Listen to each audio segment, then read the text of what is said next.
विद्यार्थी मित्रांनो, सप्रेम नमस्कार. ज्ञानवंदना एज्युकेटर यूट्यूब चॅनलमध्ये सर्वप्रथम आपणा सर्वांचे स्वागत करतो. विद्यार्थी मित्रांनो, आजच्या व्हिडिओमध्ये इंग्लिश ग्रामर यामध्येच विचारले जाणारा अत्यंत इम्पॉर्टंट टॉपिक जो आहे इडियम्स आणि फ्रेजेस. खूप साऱ्या एक्झाममध्ये हा टॉपिक विचारला जातो. तर लक्षात घ्या, आजचा जो व्हिडिओ आहे तो भूमी अभिलेख एक्झाम, तसेच महाराष्ट्र इंजिनिअरिंग सर्व्हिसेस एक्झाम, तसंच महाराष्ट्र गटक संयुक्त पूर्वपरीक्षा एक्झाम तसे इतर सर्व एक्झामसाठी विद्यार्थ्यांनो आजचा व्हिडिओ इम्पॉर्टंट असणार आहेत. आजच्या व्हिडिओमध्ये विद्यार्थ्यांना जवळपास आपण 30+ इडियम्स आणि फ्रेजेस विद्यार्थ्यांनो बघणार आहोत. तर व्हिडिओ अगदी मन लावून बघायचा आहे सुरुवातीपासून शेवटपर्यंत, आणि जेही तुम्हाला इम्पॉर्टंट पॉईंट वाटतील ते नक्की विद्यार्थ्यांनो नोट डाऊन करून घ्या. तर विद्यार्थ्यांनो, व्हिडिओ सुरुवातीपासून शेवटपर्यंत बघा. जर व्हिडिओ आवडला तर नक्की लाईक करा आणि चॅनलला सबस्क्राईब करा. विद्यार्थ्यांनो, आजच्या व्हिडिओचा टार्गेट आहे 50+ लाईक. आय नो, जर तुम्हाला व्हिडिओ आवडला तर नक्की तुम्ही लाईक करणार आहात. तर विद्यार्थ्यांनो, व्हिडिओला सुरुवात करूयात. पहिला आहे क्रॉसवर्ड. विद्यार्थ्यांना क्रॉसवर्ड याचा योग्य अर्थ विद्यार्थ्यांनो गेस करायचा आहे. आपले ऑप्शन आहेत: A to quarrel or fight, option B any visual hallucination, option C and false display of grief, की option D a person one had a romantic relationship in the past. विद्यार्थ्यांना cross sword, तर लक्षात घ्या, crossword म्हणजे तुम्ही इथे imagine करू शकता की दोन तलवारी एकमेकांना क्रॉसमध्ये आहेत. तर मग याच्या अर्थानेच योग्य अर्थ काय राहील? To quarrel or fight. बरोबर, टू कॉरल और फाईट याचं योग्य आन्सर आहे. त्यानंतर क्वेश्चन क्रमांक 2, see pink elephant. See pink elephant म्हणजे गुलाबी कलरचा हत्ती. याच्यासाठी काय येईल विद्यार्थ्यांनो? टू कॉरल और फाईट येईल, option B any visual hallucination येईल, and false display of grief येईल, a person one had romantic relationship in the past. लक्षात घ्या, कधी पिंक कलरचा एलिफंट असतो का अस्तित्वात? नाही. जर असेल तर ते काय राहील? Any visual hallucination. बरोबर, त्यामुळे ऑप्शन क्रमांक बी हेच योग्य आन्सर. विद्यार्थ्यांनो, समजून घ्या, जेवढे इडियम्स आहेत ते समजून पुढे जाऊयात. पाठ करण्याऐवजी जर समजून घेतलं तर नक्कीच आपल्याला लक्षात राहण्यास मदत होईल. त्यानंतर विद्यार्थ्यांनो, क्वेश्चन क्रमांक 3 आहे क्रोकोडाईल टियर म्हणजे काय? विद्यार्थ्यांनो, अगदी सोपं आहे. आपल्यासमोर 4 ऑप्शन आहे, सेम ऑप्शन आहेत. क्रोकोडाईल टियर म्हणजे मगरमच्छचे आपण जे असू म्हणतो. बरोबर, मगरमच्छ के असू म्हणजे काय? खोटे अश्रू. म्हणजे काय? A false display of grief. बरोबर, म्हणजे a false display of grief म्हणजे सहानुभूती, चुकीची सहानुभूती दाखवणं, खोटी सहानुभूती दाखवणं म्हणजे क्रोकोडाईल टियर. तर लक्षात घ्या. त्यानंतर क्वेश्चन क्रमांक 4 बघूयात. अन ओल्ड फ्लेम. अन ओल्ड फ्लेम. बरोबर, तर याच्यासाठी सेम 4 ऑप्शन आहेत विद्यार्थ्यांनो. अंदाज व्यक्त करायचा आहे. तर लक्षात घ्या, क्रॉसवर्डसाठी टू कॉरल और फाईट घेतलं होतं आपण. सी पिंक एलिफंटसाठी एनी व्हिज्युअल हुल्युसिनेशन घेतलं होतं आपण. क्रोकोडाईल टियरसाठी and false display of grief घेतलं होतं. तर अन ओल्ड फ्लेम म्हणजेच काय? A person one had a romantic relationship in the past म्हणजेच काय विद्यार्थ्यांनो? An old flame. त्यानंतर क्वेश्चन क्रमांक 5 वर जाऊयात विद्यार्थ्यांनो. इचिंग पाल्म, हाताला खाजेने. बरोबर, तर याच्यासाठी विद्यार्थ्यांनो लक्षात घ्या, इचिंग पाल्म आपल्यासमोर 4 ऑप्शन आहेत. Craving for a bribe, out of one's usual and comfortable place, to understand the hidden meaning, की हायडिंग समथिंग. तर इचिंग पाल्म जर विद्यार्थ्यांनो एखादा जर हात खाजवत असेल तर त्याचा अर्थ असं आपण म्हणत असतो, क्रेविंग फॉर अ ब्राईब. बरोबर, क्रेविंग फॉर अ ब्राईब म्हणजे भ्रष्टाचार करणे, क्रेविंग फॉर अ ब्राईब. तर ऑप्शन क्रमांक ए हेच योग्य आन्सर आहे. त्यानंतर क्वेश्चन क्रमांक 6, fish out of the water. तर विद्यार्थ्यांनो अर्थ समजून घेऊयात. Fish out of the water, जर मी एखादं पाणी काढलं हे असं आणि त्याच्यातून जर fish out of the water जर जात असेल तर याचा विद्यार्थ्यांनो अर्थ सांगायचा आहे, क्रेविंग फॉर अ ब्राईब. त्यानंतर out of one's usual and comfortable place, to understand the hidden meaning, की ऑप्शन डी हायडिंग समथिंग. तर विद्यार्थ्यांनो समजून घेऊयात. फिश ऑफ द वॉटर, लक्षात घ्या, पाण्याच्या बाहेर जर फिशने उडी मारली तर लक्षात घ्या, फिशसाठी पाण्यात राहणं ही काय कम्फर्टेबल प्लेस आहे.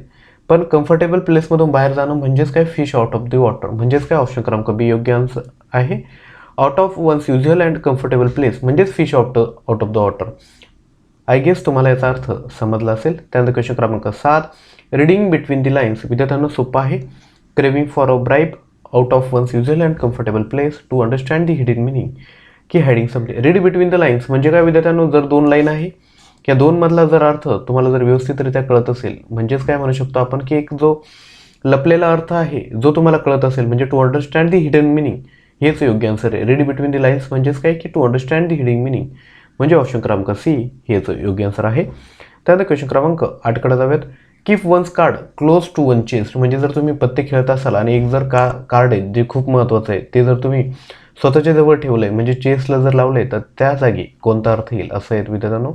तर लक्षात घ्या, आपण एखादी गोष्ट चेसजवळ किंवा एखाद्याजवळ सपोज पत्ते खेळतो आणि एखादा कार्ड जर स्वतःजवळ ठेवलं म्हणजे काय आहे की ते हायडिंग समथिंग, म्हणजे आपण इतरांपासून काहीतरी लपवतोय. बरोबर, खूप महत्त्वाची गोष्ट आहे ती इतरांपासून लपवतोय, म्हणजेच ऑप्शन क्रमांक डी हायडिंग समथिंग हेच योग्य आन्सर असणार आहे. तर लक्षात घ्या, क्रेविंग फॉर अ ब्राईब म्हणजे काय की itching the palm. Out of one's usual and comfortable place म्हणजे काय की fish out of the water. To understand the hiding meaning म्हणजे काय की रीड बिटवीन दी लाईन्स. आणि ऑप्शन क्रमांक डी हायडिंग समथिंग म्हणजेच काय keep one's card close to the one chest. I know तुम्ही समजून घेत पुढे जात असाल आणि नोटबुकमध्ये नक्की नोट डाऊन करत असाल असा मी अंदाज व्यक्त करतो. त्यानंतर क्वेश्चन क्रमांक 9, beat the black and blue. आपल्यासमोर ऑप्शन आहे craving for a bribe, beating mercilessly, to understand the hiding meaning की ऑप्शन डी हायडिंग समथिंग. तर विद्यार्थ्यांनो बीट ब्लॅक अँड ब्ल्यू म्हणजे जर एखाद्या व्यक्तीला जर मी मारलं आणि तो काळा आणि निळा झाला, बरोबर, एखाद्याला मारणं आणि तो काळा निळा होणे म्हणजेच काय बीट मर्सिलेसली म्हणजे काय अत्यंत क्रूरपणे मारणे. बीट ब्लॅक अँड ब्ल्यू म्हणजेच काय ऑप्शन क्रमांक बी बिटिंग मर्सिलेसली म्हणजे अगदी क्रूरपणे एखाद्याला मारणे म्हणजेच बीट ब्लॅक अँड ब्ल्यू. त्यानंतर क्वेश्चन क्रमांक 10 एकदम सोपा विद्यार्थ्यांनो, ॲड फ्युअल टू फायर.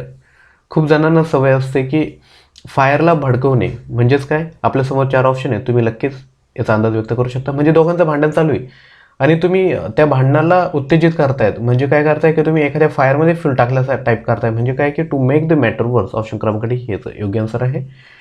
तर विद्यार्थ्यांनो, जर व्हिडिओ जर आवडत असेल तर नक्की व्हिडिओला लाईक करा, चॅनलला शेअर करा आणि इतरांपर्यंत नक्की चॅनल सबस्क्राईब करा. विद्यार्थ्यांनो, आजच्या व्हिडिओचा टार्गेट किती 50+ लाईक.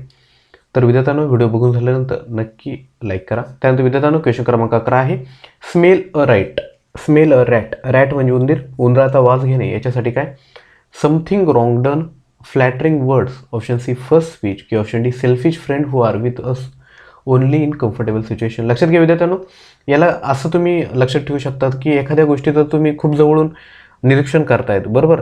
तुम्ही स्मेल अ रॅट म्हणजे एखाद्या उंदराचा तुम्ही वास कधी घ्याल, खूप म्हणजे भयानक स्थिती झाली आहे किंवा समथिंग रॉंग डन म्हणजे चुकीचं काहीतरी घटना घडली आहे, त्यानंतरच तुम्ही स्मेल फॉर अ रॅट करणार आहेत, बरोबर.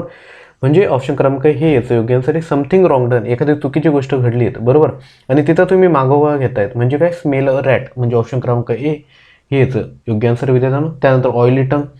एखाद्याची सपोज विद्यार्थ्यांनो ऑइली टंग आहे म्हणजे काय की टंग म्हणजे जीभ, ऑइली म्हणजे काय घसरट किंवा घसरटपणा म्हणजे एखाद्याची टंग वारंवार घसरते, ती कधी घसरणार विद्यार्थ्यांनो समथिंग रॉंग डन झाल्यानंतर. फ्लॅटरिंग वर्ड फर्स्ट स्पीच. तर लक्षात घ्या, एखाद्याची खोटी तारीफ करणे, बरोबर, त्याच्यासाठी फ्लॅटरिंग वर्ड्स म्हणतो आपण. समोरच्याला फक्त काय करणे की लुभावणं, आपल्या शब्दांमध्ये लुभावणं, त्यालाच काय म्हणतो आपण फ्लॅटरिंग वर्ड्स किंवा ऑइली टंग. त्यामुळे ऑप्शन क्रमांक बी हेच योग्य आन्सर आहे. त्यानंतर विद्यार्थ्यांनो, क्वेश्चन क्रमांक 13 मेडन स्पीच म्हणजे काय. मेडन म्हणजे काय, जर एखादा बॉलर मेडन ओव्हर टाकत असेल, बरोबर, तर त्याला आपण काय म्हणतो पहिली ओव्हर म्हणू शकतो, बरोबर, मेडन स्पीच किंवा पहिली ओव्हर.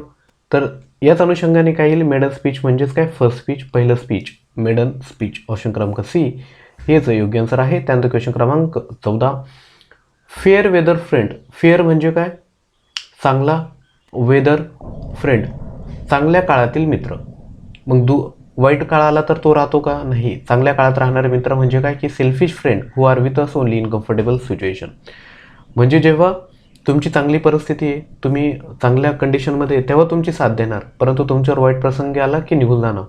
फेअर वेदर फ्रेंड याच्यासाठी योग्य आन्सर काय विद्यार्थ्यांना ऑप्शन क्रमांक D selfish friend who are with us only in comfortable situation. त्यानंतर विद्यार्थ्यांनो, क्वेश्चन क्रमांक 15 बघूयात. Die a dog's death. आपल्यासमोर 4 ऑप्शन आहेत. To die a shameful, B a weak person, C sufficient scope to move or function, की option D a tremble with fear or apprehension. Die a dog's death म्हणजे आपण काय म्हणतो विद्यार्थ्यांनो, तर लक्षात घ्या कुत्रा हा अगदी काय म्हणतो की आपण इमानदार प्राणी आहे, परंतु एखाद्याला जर शिवी द्यायची असेल तर आपण काय म्हणतो की कुत्र्यासारखा काय वागतो किंवा आपण अशा शिव्या देतो. त्याच अनुषंगाने याचा अर्थ आला की डाय अ डॉग्स डेथ म्हणजे टू डाय अ शेमफुल, बरोबर, लज्जास्पद मरण म्हणजेच काय डाय अ डॉग्स डेथ. त्यामुळे ऑप्शन क्रमांक हेच योग्य आन्सर असणार आहेत. त्यानंतर विद्यार्थ्यांनो, क्वेश्चन क्रमांक 16 अ मॅन ऑफ स्ट्रॉ. विद्यार्थ्यांनो, मॅन ऑफ स्ट्रॉ आपल्यासमोर ऑप्शन आहे to die a shameful, option B a weak person, C a sufficient scope to move or a function, की option D a tremble with a fear or apprehension. तर लक्षात घ्या विद्यार्थ्यांनो, man of straw म्हणजे तुम्ही शेतात बघितलेलं असेल की आपण पाचाटापासून एक माणसाची प्रतिकृती तयार करतो, बरोबर. ती प्रतिकृती काय असते, स्ट्रॉंग असते का, नाही नसते, बरोबर. ती कधीही पडू शकते. त्यालाच आपण काय म्हणतो, a weak person. A man of straw म्हणजेच काय, अ वीक पर्सन. विद्यार्थ्यांनो, तुम्हाला ही इडियम्स आणि त्याचा अर्थ लक्षात राहावा यासाठी मी तुम्हाला असं मराठीत एक अर्थ करून सांगत असतो. तुम्ही आपल्या नोटबुकमध्ये जरी लगेच नोट डाऊन करून घेतलं तर लक्षात घ्या, जेवढाही 20 मिनिटाचा व्हिडिओ असेल किंवा 15 मिनिटाचा व्हिडिओ असेल, तो नक्की तुम्हाला काय होईल विद्यार्थ्यांनो, सगळे इडियम्स लक्षात ठेवण्यात मदत करेल. त्यानंतर विद्यार्थ्यांनो, क्वेश्चन क्रमांक 17, एल्बो रूम. बरोबर, एल्बो रूम. आपल्यासमोर ऑप्शन आहेत, to die, a shameful, a weak person, sufficient scope to move or a function, की option D, a tremble with a fear or apprehension. Elbow म्हणजे काय विद्यार्थ्यांनो, कोपरा. त्यानंतर रूम म्हणजेच काय, आपण याच्यापासून एक अर्थ घ्या की एक माणूस आहे, बरोबर. एक माणूस आहे, तो आपले एल्बो काय करतोय, तर आपल्या कमरेवर ठेवतोय. असं माणूस कधी करू शकतो, आपल्या कमरेवर हात ठेवून, एक मिनटं, असं कधी करू शकतो विद्यार्थ्यांनो, जेव्हा तो कम्फर्टेबल सिच्युएशनमध्ये असेल, बरोबर. जेव्हा तो कम्फर्टेबल सिच्युएशनमध्ये असेल तेव्हा तो असं करेल. त्यामुळे ऑप्शन क्रमांक याचं योग्य आन्सर काय आहे की ऑप्शन क्रमांक C, a sufficient scope to move or a function, elbow room, बरोबर. ऑप्शन क्रमांक सी हे याचं योग्य आन्सर असणार आहे. त्यानंतर विद्यार्थ्यांनो, क्वेश्चन क्रमांक 18 बघूयात. शेक इन द शूज. विद्यार्थ्यांनो, क्वेश्चन आहेत शेक इन द शूज. तर विद्यार्थ्यांनो, अर्थ सांगायचा आहे. शेक इन द शूज म्हणजे तुम्ही शूज घातले आणि तरी तुम्ही काय करतायत की शेक करतायत, म्हणजे तुम्ही घाबरलेत थोडक्यात. म्हणजेच काय, ऑप्शन क्रमांक D, a trembles with a fear or apprehension. खूप जणांना अनुभव आला असेल, जर कोणी इंटरव्ह्यूला गेलं असेल किंवा आपण ओरलमध्ये बसलेले असेल इंजिनिअरिंग एक्झाममध्ये किंवा इतर एक्झाममध्ये, तर लक्षात घ्या, जेव्हा आपण घाबरतो तेव्हा आपले पाय थरथर कापतात. शेक इन द शूज म्हणजेच काय, ऑप्शन क्रमांक D, a tremble with a fear or apprehension हेच योग्य आन्सर असणार आहे. त्यानंतर विद्यार्थ्यांनो, क्वेश्चन क्रमांक 19. तर विद्यार्थ्यांनो, क्वेश्चन क्रमांक 19 काय आहे, live in a ivory tower. Live in the ivory tower. तर विद्यार्थ्यांनो, आपण काय म्हणू शकतो याला की living in the comfort, unaware of the realities of the others misery. Live in the ivory tower म्हणजेच काय, living in the comfort, unaware of the realities of other miseries. विद्यार्थ्यांनो, खूप लोकांना असं वाटतं की आम्हाला शेतकऱ्यांबद्दल तळमळ आहेत किंवा काय, बरोबर. स्वतः ए सीमध्ये फिरणार, ए सी गाड्यांमध्ये फिरणार, फक्त एखाद्याबद्दल सांगताना नाही आम्ही तुमच्यासोबत आहेत, आम्हाला तुमच्याबद्दल खूप तळमळ आहेत. परंतु त्यांना काय माहिती आहे की जेव्हा तुम्ही रिॲलिटीमध्ये खाली येणार, बरोबर, तेव्हा तुम्हाला खरी गोष्ट कळेल. Live in the ivory tower याचाच अर्थ living in the comfort and unaware of the relative of the others miseries. याचं ऑप्शन बी योग्य आन्सर असणार आहेत. त्यानंतर विद्यार्थ्यांनो, क्वेश्चन क्रमांक 20, pull the wool over the somebody's eyes. Pull the over the somebody eyes. तर विद्यार्थ्यांनो, याचा अर्थ काय असेल की लक्षात घ्या, एखाद्याच्या डोळ्यावर एखादी पट्टी बांधणं. Pull the pool over the wool over the somebody's eyes. Wool म्हणजे आपण लोकर म्हणू शकतो, एखाद्याच्या डोळ्यावर काहीतरी बांधणं. तर म्हणजेच काय, एखाद्याच्या डोळ्यावर काहीतरी बांधलं त्याला कळणारच नाही सिच्युएशन, म्हणजेच काय, टू मिसलीड. एखाद्याला चुकीचा मार्ग दाखवणे म्हणजेच pull the wool over the somebody eyes म्हणजेच टू मिसलीड. विद्यार्थ्यांनो, जर व्हिडिओ नक्की आवडत असेल तर लाईक करा, चॅनलला शेअर करा आणि जास्तीत जास्त सबस्क्राईब करा. त्यानंतर विद्यार्थ्यांनो, क्वेश्चन क्रमांक 21 आहे, between the devil and the deep sea. Between the devil and the विद्यार्थ्यांनो डीप सी. आपण विद्यार्थ्यांनो बघितलं असेल, मराठीत एक म्हण होती, इकडे आड आणि तिकडे विहीर. म्हणजे एका साईडला शत्रू आहेत, डेव्हिल म्हणजे काय, एका साईडला शत्रू आहेत आणि एका साईडला डीपसी आहेत. ह्या साईडला जरी गेलं तर डेव्हिल आपल्याला मारणार आणि डीप सीमध्ये जरी पडलं तरी सीमध्ये बुडून मी मारणार. म्हणजेच काय, between the two difficult situation. याच्यातली मराठीतली समर्पक म्हण कोणती आहे, इकडे आड तिकडे विहीर. त्यानंतर विद्यार्थ्यांनो, क्वेश्चन क्रमांक 22 आहे, मेक बोथ एंड मीट्स. बरोबर, एखाद्या गोष्टीच्या दोन्ही बाजू एकमेकांना जुळणे. म्हणजे आपण याला काय म्हणू शकतो विद्यार्थ्यांनो, जर मी एखादी दोरी घेतली आणि त्याच्या दोन्ही एंड जर जुळवल्या मी, म्हणजे दोन एंड त्याचे जर जुळवले, to live within one's means म्हणजे एक काय म्हणू शकतो आपण, व्यवस्थितरित्या एका प्रतिकृतीमध्ये जगणं म्हणजे to live with one's means. Make both end meets म्हणजेच option C, to live within one's mean हेच योग्य आन्सर असणार आहे.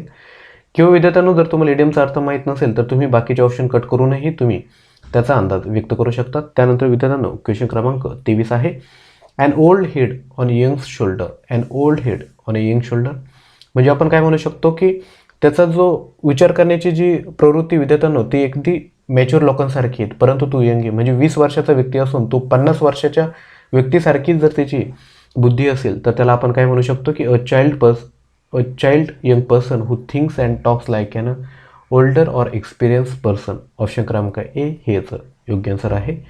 त्यानंतर विद्यार्थ्यांनो क्वेश्चन क्रमांक 24 बघूयात. Get in to the hot water. विद्यार्थ्यांनो आपल्यासमोर काय आहेत की get in to the hot water. जर तुम्ही एखाद्या चांगल्या गोष्टी येते परंतु तुम्ही हॉट वॉटरमध्ये जात आहेत म्हणजे तुम्हाला त्रास होणार आहे, म्हणजेच काय get in to the trouble. त्यामुळे ऑप्शन क्रमांक ए हा याचं योग्य आन्सर आहे, get in to the hot water. जर तुम्ही हॉट वॉटरमध्ये गेले तर तुम्हाला त्रास होणार आहे, same way get in to the trouble हा याचा योग्य आन्सर आहे. त्यानंतर विद्यार्थ्यांनो क्वेश्चन क्रमांक 25 फ्लाय इन द ऑइंटमेंट. तर विद्यार्थ्यांनो याचं आन्सर काय असणार आहे, तर लक्षात घ्या एखादी माशी जर जेवणात पडली, दह्यात पडली तर कुठेतरी पडली, बरोबर, फ्लाय इन द ऑइंटमेंट. तर विद्यार्थ्यांनो याच्याशी समर्पक अर्थ काय असेल, a slight unpleasant thing that obstruct the enjoyment of the something. बरोबर, जर माशी तुम्ही जेवताय आणि जर त्याच्यात माशी पडली तर काय होईल, तुमची जी मजा आहे खाण्याची ती निघून जाईल. म्हणजेच ऑप्शन क्रमांक ए हेच योग्य आन्सर आहे, a slight unpleasant thing that obstruct the enjoyment of the something. त्यानंतर विद्यार्थ्यांनो क्वेश्चन क्रमांक 26 कीप दी बॉल रोलिंग. विद्यार्थ्यांनो कीप दी बॉल रोलिंग म्हणजे बॉल जर फिरतोय तर त्याला फिरू देत, काही फरक नाही पडत. तर याच्याशी समर्पक कोणता अर्थ असेल तर लक्षात घ्या, to maintain the progress of the project or plan. म्हणजे जो तुमचा प्रोग्रेस चालू आहे प्लॅन किंवा प्रोजेक्टचा तो कुठेही थांबवायचा नाही आहेत, त्याचे समर्पक जो इडियम्स आहे कीप दी बॉल रोलिंग. त्यानंतर विद्यार्थ्यांनो क्वेश्चन क्रमांक 27 बघूयात. Sweat of one's brow, sweat on one's brow. तर ब्रो म्हणजे काय, भुवई, घाम येणे, भुवेला घाम येणे म्हणजेच काय विद्यार्थ्यांनो, भुवेला घाम येणे म्हणजे काय होईल अर्थ. आपल्यासमोर 4 ऑप्शन आहेत, आपण अंदाज व्यक्त करा. Sweat of one's brow, to maintain the progress of project or plan, living in the comfort unaware of realities other misery. तर विद्यार्थ्यांनो ऑप्शन क्रमांक सी हार्ड लेबर किंवा ऑप्शन डी मिसलीड. विद्यार्थ्यांनो एखाद्याच्या भुवेला घाम केव्हा येतो, तर विद्यार्थ्यांनो ही तुमच्यासाठी एक्झरसाइज आहेत. क्वेश्चन क्रमांक 27 तुम्ही याचा आन्सर विद्यार्थ्यांनो खाली कमेंट करायचं आहे. अगदी सोपं आहेत विद्यार्थ्यांनो, 4 ऑप्शन बघा. तुम्ही काय करू शकतात की कॅन्सलही करू शकता इतर ऑप्शन आणि अंदाज व्यक्त करू शकता. स्वीट ऑफ वन्स ब्रो विद्यार्थ्यांनो खाली नक्की कमेंट करा, ही तुमच्यासाठी एक्झरसाइज आहे. त्यानंतर विद्यार्थ्यांनो put the cart before the horse म्हणजे काय, put the cart before the horse. आपल्यासमोर ऑप्शन आहे to maintain the progress of project or plan, living in the comfort unaware of the realities of other miseries. Option C to live within one's means किंवा option D to do things wrongly. तर विद्यार्थ्यांनो लक्षात घ्या, put the card before the horse. Suppose एखादा घोडा आहे त्याच्या पाठीमागे जर आपल्याला कार्ड बांधायचं, जशी बैलगाडी पाठीमागे गाडी बांधायची, बैलाच्या पाठीमागे गाडी असते किंवा घोड्याच्या पाठीमागं गाडी असते. असं कधी असतं की घोडा पाठीमागे आणि गाडी पुढे ठेवली, असं नाही. म्हणजे काय की टू डू थिंग्स रॉंगली, चुकीच्या गोष्टी करणे म्हणजेच काय, put the card before the horse हे याचं योग्य इडियम्स आहे. त्यानंतर विद्यार्थ्यांनो क्वेश्चन क्रमांक 29 बेल दी कॅट. आपण खूप वेळेस बघितलंय की मांजरेला घंटी बांधणे म्हणजेच काय विद्यार्थ्यांनो की ऑप्शन क्रमांक A talking first step at personal risk. Talking first step at personal risk म्हणजेच काय विद्यार्थ्यांनो, बेल दी कॅट. त्यानंतर विद्यार्थ्यांनो क्वेश्चन क्रमांक 30 dog in the manger. Dog in the manger. तर विद्यार्थ्यांनो याचा अर्थ काय असेल, a person who prevents other from enjoying the what he cannot, living in the comforts unaware of the realities others misery. Living in the ivory tower याच्यासाठी option क्रमांक B योग्य आहे. To live within one's means म्हणजे काय, to tie the both end हा सीचा answer आहे. To do things wrongly म्हणजेच काय, to put the card before the horse. आणि डॉग इन द मेंजर म्हणजेच काय, a person who prevents other from enjoying what he cannot म्हणजे तो स्वतःही मजा घेऊ शकत नाही आणि इतरांनाही मजा घेऊन देत नाही, त्याला डॉग इन द मेंजर आपण विद्यार्थ्यांनो म्हणत असतो. विद्यार्थ्यांनो आपण व्हिडिओमध्ये जवळपास 30 इडियम्स बघितलेले आहेत आणि हे इडियम्स लक्षात राहावे याकरिता मी मराठीत तुम्हाला त्याचा योग्य समर्पक असा अर्थही सांगितलेला आहे. जर विद्यार्थ्यांनो तुम्हाला व्हिडिओ जर आवडला असेल आणि जर माझी मेहनत जर आवडली असेल तर नक्की व्हिडिओला लाईक करा, तसेच चॅनलला इतरांपर्यंत शेअर करा आणि चॅनलला नक्की सबस्क्राईब करा. विद्यार्थ्यांनो तुमचं यश हेच आमचं एकमेव ध्येय आहे. तर विद्यार्थ्यांनो आजच्या व्हिडिओचा टार्गेट 50+ लाईक आहे. नक्की व्हिडिओला लाईक करा. तर नवीन व्हिडिओमध्ये लवकरच भेटूयात. तोपर्यंत थँक्यू.